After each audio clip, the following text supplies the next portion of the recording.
17 सवाल में पूछा गया है find the middle term of the AP this one, और 18 सवाल भी सेम है, find the middle term of ये वाला एपी में। ठीक है, तो अब एक चीज नोट करो, if number of terms are odd there is only one middle term.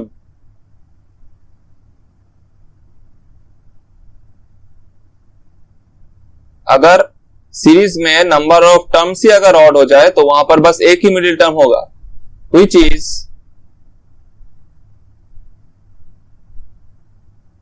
n plus 1 divided by 2, जहां पर n का जो वैल्यू है वो है नंबर ऑफ टर्म्स का वैल्यू, मतलब number of terms plus 1 divided bye 2, वही उसका टर्म होगा।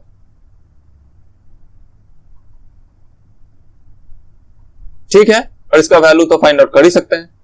और अगर if number of terms are even, then there will B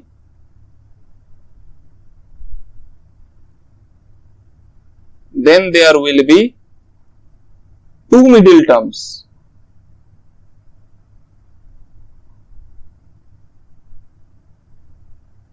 Which are those are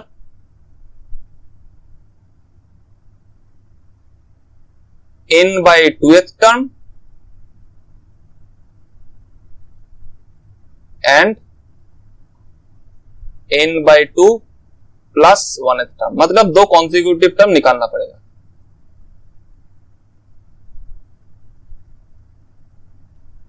ठीक है, एग्जांपल के तौर पे ले लो, मान लो 1 2 3 4 5, कितना टर्म? 5 टर्म।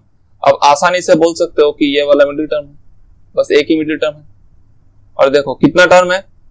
5, तो 5 प्लस 1 डिवाइडेड बाय 2 कितना होता है? 3, तो वही है थर्ड टर्म।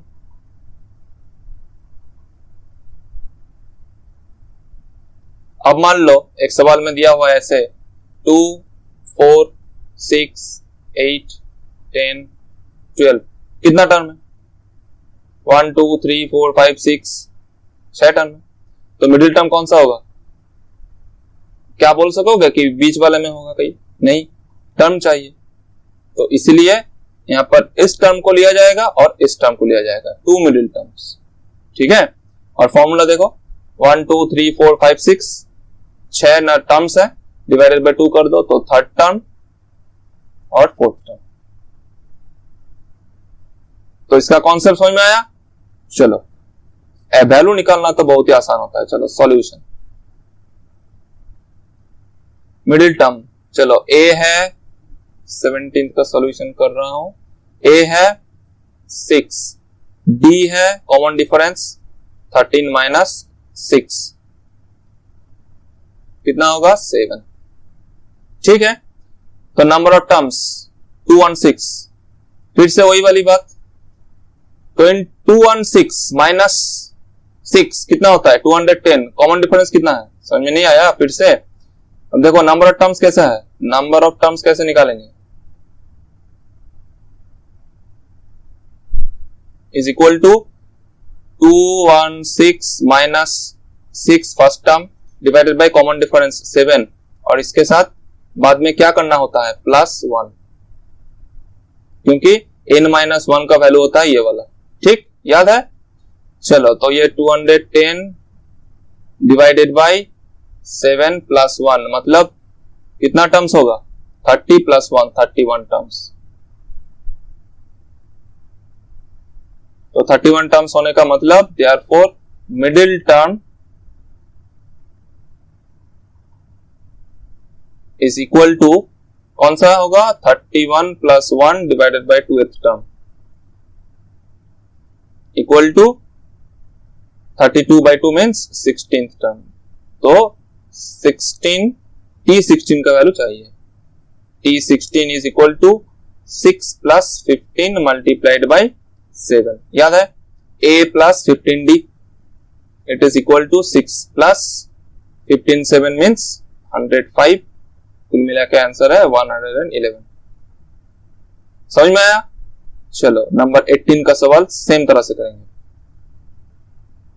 कॉमन डिफरेंस कितना है? 7 माइनस 10 मतलब -3, ध्यान से देखो -3, 4 माइनस 7 भी अगर कर देते तो भी -3, तो कॉमन डिफरेंस है -3। तो नंबर ऑफ टर्म्स कितना है?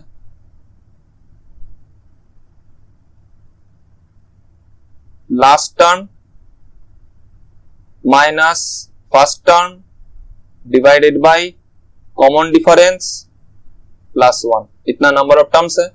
इट इज इक्वल टू, इसको ब्रैकेट में भी रख सकते हो अगर समझने में दिक्कत हो रहा है तो, -72 divided by 3, -72 divided by -3 plus 1 कितना होगा? ये 24 टाइम्स, सो 25, मतलब यहां पर भी ऑड नंबर ऑफ टर्म्स है 25, तो मिडिल टर्म कितना होना चाहिए? Therefore middle term is equal to 25 plus 1 divided by 2 is equal to 13th term. So therefore T13 is equal to first term 10 plus 12 multiplied by -3. Common difference कितना है? -3 is equal to 10 minus 36, 12 3 multiply करने से कितना होता है? 36, और negative है तो नेगेटिव में आएगा -36 इंप्लाइज -26। समझ में आया? ओके। 19 सवाल में पूछा गया है the sum of 2 middle terms of the AP. तो 2 मिडिल टर्म्स क्यों बोल दिया है? तो मतलब यहां से हमको हिंट्स मिल गया कि यहां पर जो n होगा वो होगा इवन नंबर, क्योंकि तभी 2 मिडिल टर्म्स हो सकता है, जैसे कि मैंने क्वेश्चन नंबर 18 में बताया था। सो सॉल्यूशन का प्रोसेस तो वही रहेगा, n number of terms is equal to last term जो दिया हुआ है 4 whole 1/3 minus 4/3 first term divided by common difference -1 minus of -4/3, और ये इतना करने के बाद क्या करना होता है? +1 एक ऐड करना होता है। ठीक है, तो इसका मतलब ओवरऑल आंसर हमारा क्या आएगा ये कैलकुलेशन करने के बाद? It is equal to 12/3 minus minus plus 4/3 divided by -1 plus 4/3, इसको 1 से ऐड करेंगे, इक्वल टू 12/3 प्लस 4/3 मतलब 16/3 divided by -3 plus 4 divided by 3, वही ना होगा, -3 प्लस 4 डिवाइडेड बाय 3 और प्लस 1, मतलब it is equal to 16/3 1/3 plus 1, 3 से 3 मर गया, तो ओवरऑल कितना आया? 16 plus 12 plus 1, 12 plus 1 13 means it is 17, ये हो गया 17, मतलब 18 टर्म्स हो गया। देखो मैं गलती कर रहा था, कैसे पता चला? क्योंकि यहां पर ऑब्वियसली n को इवन होना है, लेकिन मेरा क्या जा रहा था? ऑड आ जा रहा था। ठीक है, तो ये छोटी छोटी बातें जो है वो याद रखोगे तो एग्जाम के टाइम में प्रॉब्लम नहीं होगा। ठीक है, तो 80 मतलब n अगर 18 है number of terms, so therefore middle terms क्या क्या होना है? 18/2th term and 18/2 plus 1th term, मतलब therefore 2 middle terms are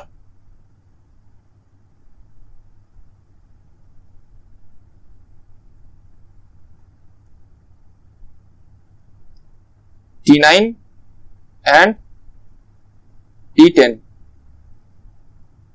तो फाइंड आउट करना क्या है, फाइंड आउट करना है sum of the two middle terms. तो कैसे बोलेंगे, therefore T9 plus T10 is equal to A plus 8D plus A plus 9D, मतलब 2A प्लस 17D। A का वैल्यू क्या है first term, so 2 multiplied by -4/3 plus 17 multiplied by common difference कितना था नीचे वाला, कितना आया था finally 1/3 implies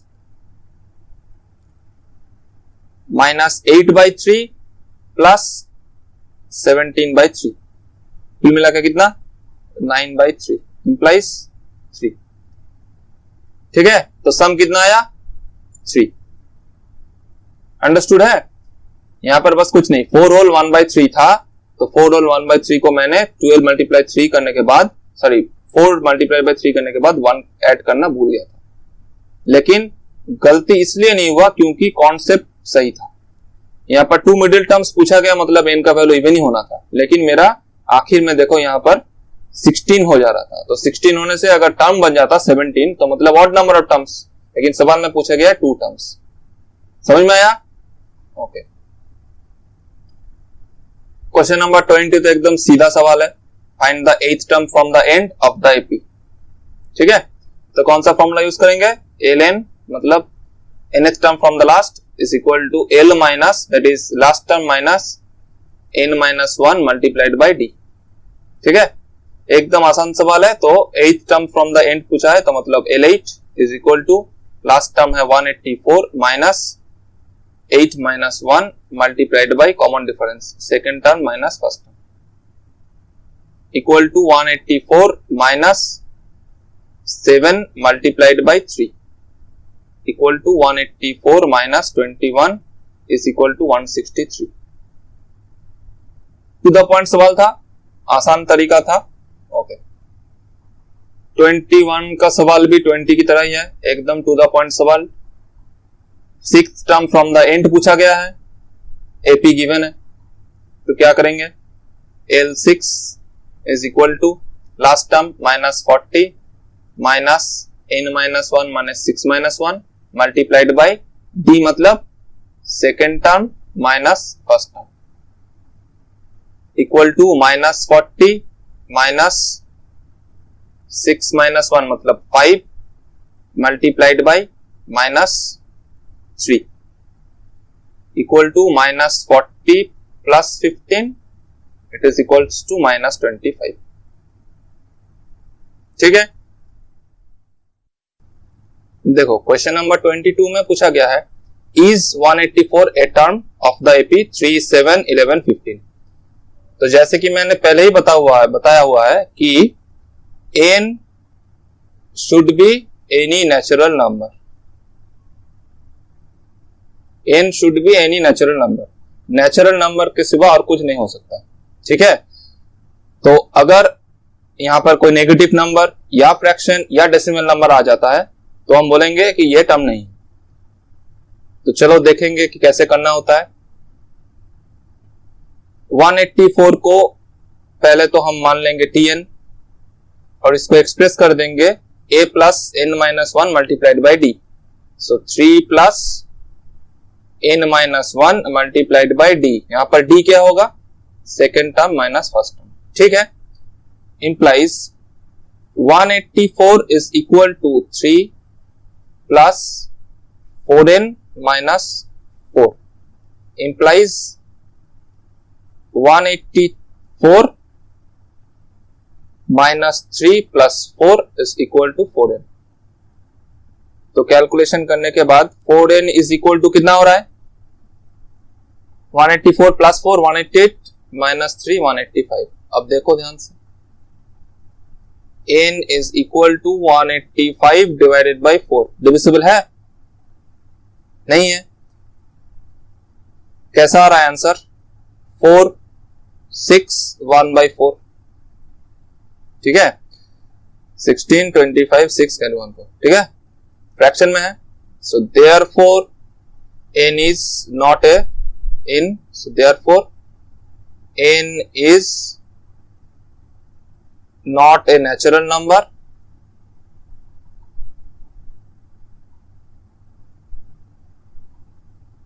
Therefore 184 is not a term.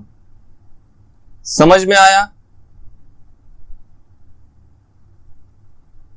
आसान था कि नहीं सवाल? ओके 21 हो गया, 22 हो गया, 23 चलो. इज -150 a term, तो सिमिलरली वही करेंगे. 1 -150 is equal to first term plus n-1 multiplied by common difference second term minus first term, implies 1 -150 minus 11, it is equal to n-1 multiplied by -3, implies -161 is equal to n-1 multiplied by -3, implies -161 divided by -3 is equal to n-1. अब फिर से देखो 161 3 से divide ही नहीं होता है, तो मतलब n is equal to कितना हो रहा है? अगर फ्रैक्शन में निकालने की कोशिश करेंगे तो 1 प्लस 5 3 कितना होगा? 15, so 5 11 मतलब 2/3. ठीक है. So in this case also n is equal to 54 whole 2/3. It is in fraction, not a natural number. Therefore -150 is not a term.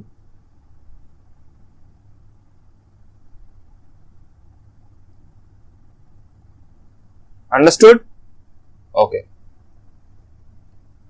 24 number सवाल में पूछा गया है which term of the AP 121 117 113 is its first negative term. अब negative term मतलब क्या होता है? Tn मान लो एक टर्म होगा और वो क्योंकि वो नेगेटिव टर्म है तो उसको क्या बोलेंगे? Less than 0. भाई 0 से लेस देन मतलब नेगेटिव टर्म. ठीक है. सो इक्वेशन सेम रहेगा, हम लोग बोलेंगे solution 121 plus n-1 multiplied by d common difference second term minus first term is less than 0. ठीक है, यही tn था तो it is less than 0, तो implies n-1 multiplied by -4 less than -121, implies n-1 is greater than. अब यहां पर एक चीज नोट करना, बोथ साइड inequality changes, लिख लो inequality changes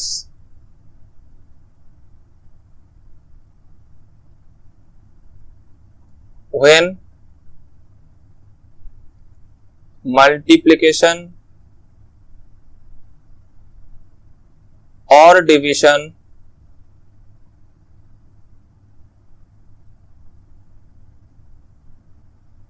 is done by any negative number in both the side.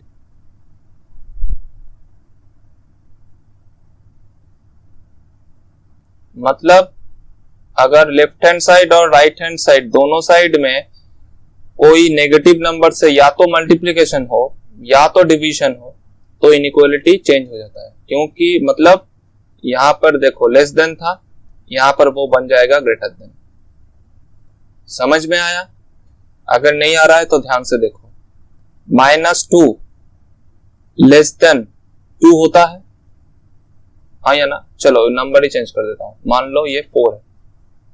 ये बात सही है, लेकिन क्या ये बात सही होगा? नहीं. ये होगा दिस वन। समझ में आया? -2 लेस देन 4 होता है, लेकिन 2 लेस देन -4 नहीं होता है, क्योंकि यहां पर तो हम लोगों ने इस साइड डिवाइड बाय -1 तो किया, लेकिन इस साइड में भी डिवाइड -1 तो किया, लेकिन इनइक्वालिटी को नहीं चेंज किया। यहां पर इनइक्वालिटी नहीं चेंज हुआ है, लेकिन जब भी मैंने इनइक्वालिटी को चेंज कर दिया तो हमारा जो इक्वेशन है वो सही निकला। समझ में आया? इसको हम बोलते हैं इनइक्वेशन। ठीक है, तो क्या याद रखना होता है कि अगर एक इनइक्वेशन में मल्टीप्लिकेशन और डिवीजन हो एनी नेगेटिव नंबर से तो इनइक्वालिटी का साइन चेंज हो जाता है, मतलब ग्रेटर देन स्मॉलर देन बन जाएगा, स्मॉलर देन ग्रेटर देन बन जाएगा। ठीक है, तो implies N is greater than, अब इसको फ्रैक्शन में कर ही सकते हो, ये कितना होगा 30 होल 1/4 प्लस 1, तो कुल मिला के कितना आया, n is greater than 31 whole 1/4। तो अब क्योंकि n ग्रेटर देन 31/4 है तो डायरेक्टली बोल दो n is equal to 32, that is 32nd term will be the first negative term। समझ में आया?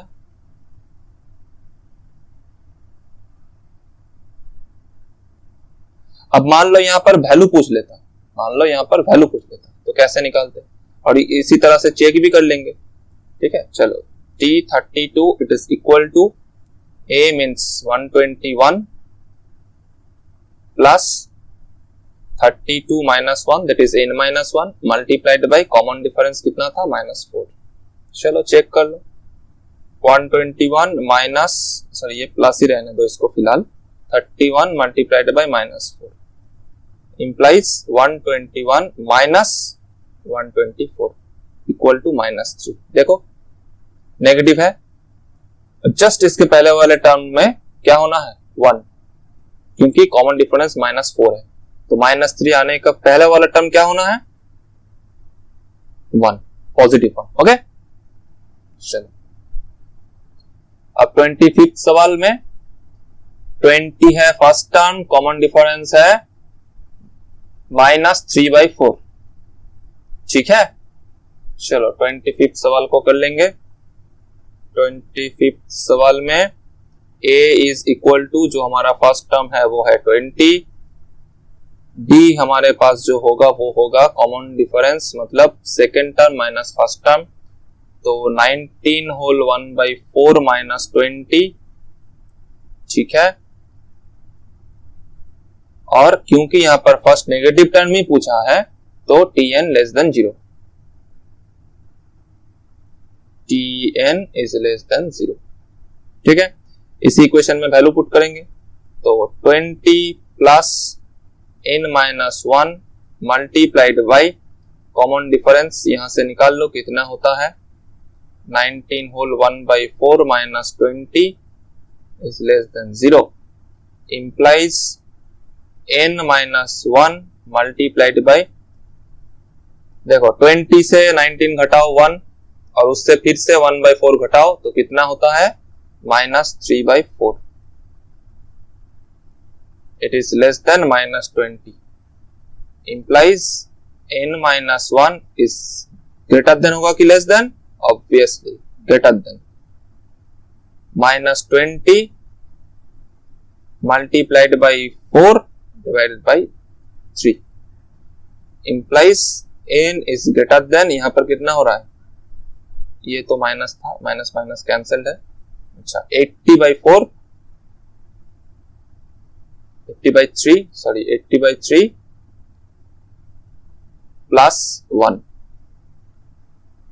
implies n is equal to, अब देखो 80/3 डिवाइड तो जाता नहीं लेकिन बोल ही सकते हैं कि 27 से थोड़ा सा लेस, तो कुल मिला के जो आएगा 27 प्लस समथिंग क्या होगा, अच्छा चलो ऐसे बोल देते हैं कैलकुलेशन कर ही देते हैं। 26 मीन्स 78, 2/3 प्लस 1, तो कुल मिला के आंसर क्या हुआ, n इज इक्वल टू 27 से थोड़ा सा ज्यादा लो 28, ठीक है, क्योंकि 26 प्लस 1 ऑलरेडी 27, ठीक है, 27 होल 2/3 होता, लेकिन उससे नेक्स्ट नेचुरल नंबर ले लिए 28। So therefore 28th term will be the first negative term।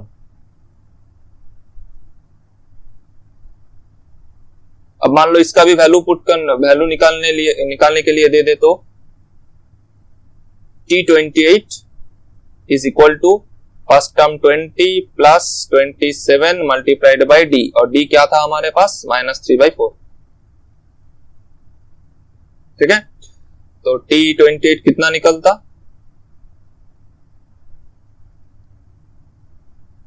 -81/4 equal to -1/4। समझ में आया, क्लियर है, ओके।